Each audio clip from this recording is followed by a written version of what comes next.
नए साल के साथ ही केंद्रीय कर्मचारियों के लिए खुशखबरी आ गई है।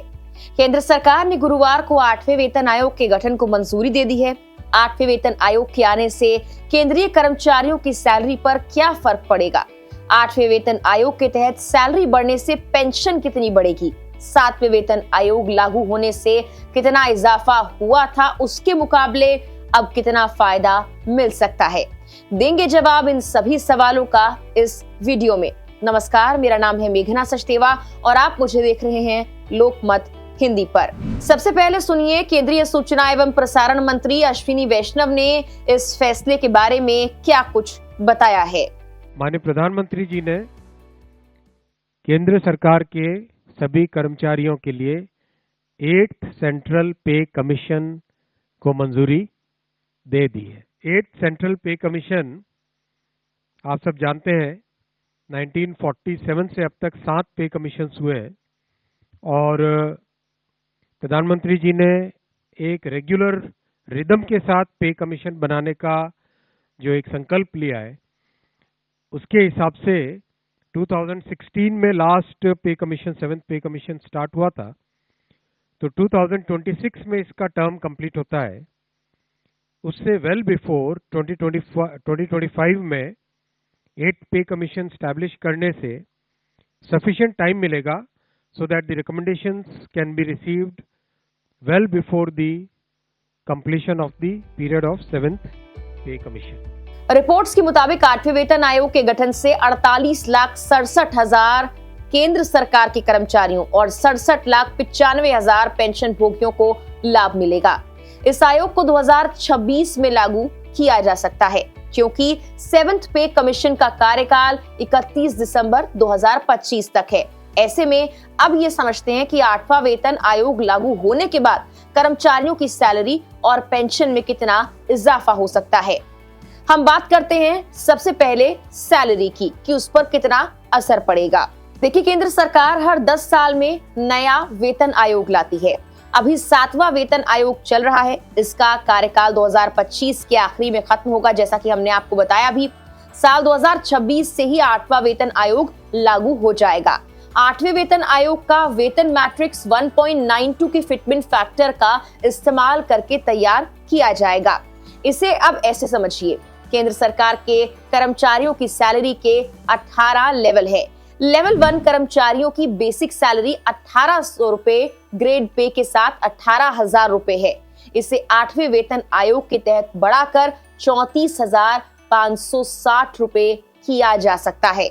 इसी तहत केंद्र सरकार में कैबिनेट सचिव स्तर के अधिकारियों को लेवल 18 के तहत अधिकतम 2.5 लाख की बेसिक सैलरी मिलती है। ये बढ़कर 4.8 लाख हो सकती है। अब बता देते हैं कि केंद्रीय कर्मचारियों के वेतन को तय करने में इसी फिटमेंट फैक्टर का बहुत अहम रोल होता है।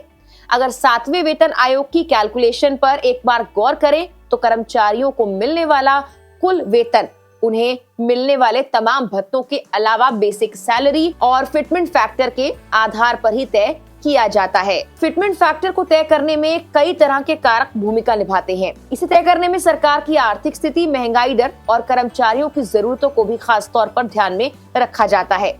अब आते हैं दूसरे सवाल पर कि पेंशन के लिए ये आयोग क्या लेकर आने वाला है। रिपोर्ट्स के मुताबिक अगर जनवरी 2026 में ये 8वां वेतन आयोग लागू हुआ तो केंद्रीय कर्मचारियों का न्यूनतम वेतन 34,560 रुपए होने का अनुमान है। साल 2004 से जोड़े तो नौकरी में 25 साल पूरे करने वाले कर्मचारियों का पहला बैच 2029 में रिटायर होगा। अब मान लीजिए कि 8वां वेतन आयोग लागू होने के बाद लेवल 1 के एक कर्मचारी की बेसिक सैलरी 34,560 रुपए हो गई, तो इसकी 50% रकम यानी कि 17,280 रुपए होगी। इस हिसाब से कर्मचारियों को 17,280 रुपए प्लस डीआर की धनराशि पेंशन के तौर पर मिल पाएगी। हालांकि ये रेयर केस में ही होगा कि कोई कर्मचारी लेवल 1 पर नौकरी ज्वाइन करने के बाद रिटायरमेंट तक उसी लेवल या पोजीशन पर रहे। प्रमोशन और अन्य नियम के अनुसार वक्त वक्त पर इस लेवल में बढ़ोतरी तो होती रहती है, इसीलिए कर्मचारी को इस अनुमान से भी कहीं ज्यादा धनराशि पेंशन के रूप में मिलेगी। वहीं लेवल 18 के कर्मचारियों की बेसिक सैलरी 4,80,000 रुपए होगी। इसका 50% कुल 2,40,000 रुपए प्लस डीआर की धनराशि पेंशन के तौर पर मिलेगी।